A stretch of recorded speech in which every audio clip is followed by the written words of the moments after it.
for checking out part 2 of the porn adventure, and where we left things last, Jessica and Mike were getting ready for their big scene. Yeah, if you want.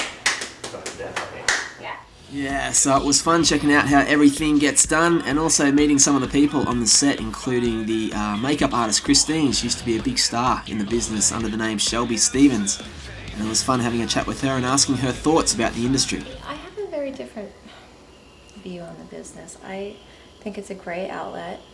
I'm totally for freedom of speech, and you know, there are some issues I have with the business, like any working relationship. So those things I have a hard time with. Right. More so age limits, stuff like that. Personally, I don't believe you should be able to come in and do adult movies until you're 21. It doesn't seem right to be able to do a gangbang and not be able to have beers with those people afterwards, you know, but that's just me. Christine was super cool, and it was time to step outside with Nautica Thorn and film a quick chat. Where'd you grow up at? I grew up in Hawaii. Okay. And moved out here 3 years ago. Okay. And was it ever in the back of your mind to get into this, or was it just something that sort of happened? It wasn't a shocker when I got approached to do porn, because I knew I was going to be naked for a living, so I was like, yeah, fuck it. Really? Let's just jump into it. So it was fun being on the set with the microphone in hand, especially asking questions about some of the adult stars' funniest The moments. cheesiest thing I had to do was act like a chicken.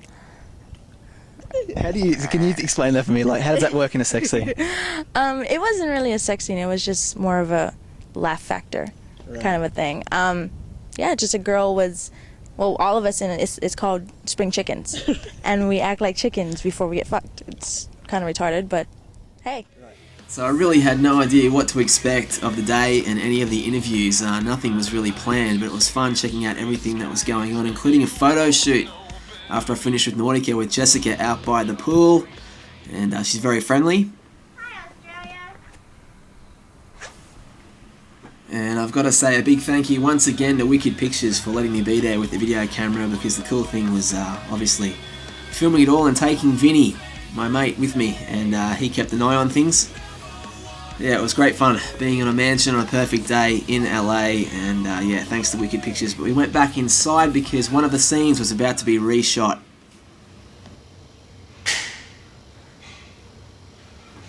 Yeah, so there he is, Mike Horner, doing his thing, and it was really fun sitting down and filming a chat for the web show.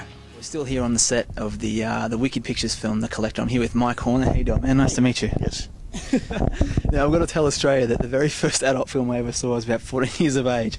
You were in. Yeah. So it's cool today to actually meet you. And so you've obviously been in the business for quite a while, right? How long has it been? 27 years. Wow. Long time. So all the girls I have sex with, which is not so much anymore, but when I do have sex with them, they're all weren't born when I first started. Would you even have like a Wilt Chamberlain figure of the amount of girls you've had sex with? Do you have like a ballpark figure in your mind of how many it is? Oh, well, in terms of girls, it's kind of hard to say, you know, it's thousands, but more than that I can't tell you, because there's a lot of women that I work with many, many, many times. I mean, there's several women I work with 50 times in the movies. Wow. And fortunately, they were really good. Those were the really quality women, so it's like another 50 would be okay with them, actually.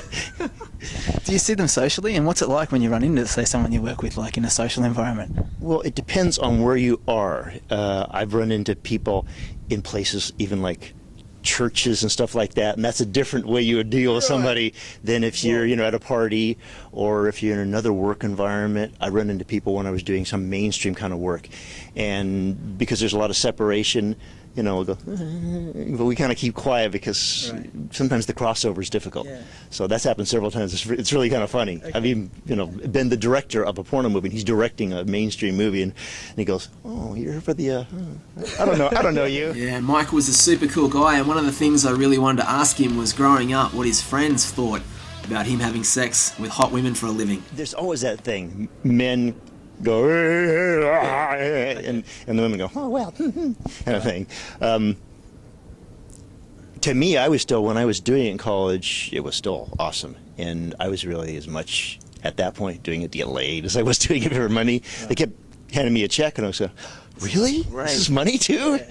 Because it was beautiful women. Yeah. You know, there's always been women pretty comparable in beauty to Jessica Drake. she's kind of at the high end, I must say, for sure. But it's nice. You know, that is one of the major perks, and that's why 3 or 4 times a week men come up to me and say, "So how do I get in the business?" kind of thing. Yeah. Do you get recognised a lot, like in town? Yeah, quite a bit. Yeah. What's the funniest story where you've been recognised? Do you have any like crazy experiences where it's just been like, keep the head low? I've had somebody on stage, and I saw a musical, and the house lights were up, and at the end they were doing bows and stuff like that, and the guy in the lineup in the bows went to me. You know, that was very funny. That's pretty cool. Yeah. So, and I've been recognized everywhere, all over the world. I've been recognized places I wouldn't have thought I would get recognized. I've been recognized in Africa.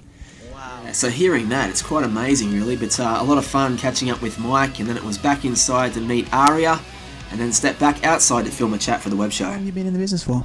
About 4 years. Okay, and obviously enjoy it. Yes, obviously. What do you like most about it? What do you enjoy? The sex. I mean, honestly, it's kind of different because I get this visual in my head of thousands of guys sitting at home, jacking off, watching me fuck. And then there are all the camera crews watching, and my exhibitionist side comes out. And it's fun, you know, I work with a lot of the same guys over and over again, but it's fun finding out what makes them tick and just fucking with them. Because it's not personal, it's actually both getting paid for it. Yeah. So it's like a game. I don't know. Where'd you grow up? Rhode Island. Okay, that's like East Coast, right? New York? Mm-hmm. Okay, so how do you come out to getting out here and getting into the biz? Well, when I was 18, I was this couple's play toy. They seduced me with pizza and ice cream. And after I had been married for a year, like 4 years later, I was talking to my husband on our 1-year anniversary, right before it, and, oh, by the way, there's this couple, and he's like, well, we should go see them. So we went and visited them, and, you know, got a little girl action going on, and we were a little broke, and it was like, So I did a amateur night at a strip club and made $500, and I was like, It's good, and it just went from there. Yeah, so it's always fascinating getting the story behind the story, but I've got to say in this bit, I asked Aria about her special talent, and I wouldn't be eating food right now if I was you, and if I was a kid, definitely turn this off. Probably squirting. Right. Okay. It's female ejaculation. It's similar to a guy coming, except it's a little bit more liquid and large in abundance at times. It looks like you're pissing at times, but it doesn't taste the same. I have actually had to squirt into a bowl and drink it. Actually, I wasn't supposed to. That's not true. I did an internal pop with a very, very close friend of mine that I work with, because I don't normally do those, but he's, you know. And he came inside me, and then I was supposed to squeeze it back out into a bowl and drink it. It was one of those, you know, lower budget movies, but the talent was worth it because he was my favorite performer to work with. And I got so turned on looking down, seeing the cum dripping out of my pussy, that I started coming. I started squirting. It looked like miso soup. I filled up half the bowl with my cum, and his cum was floating around in the middle of it, and then I drank the whole bowl. Yeah, so that's what makes this world a magic place, just everyone's different stories.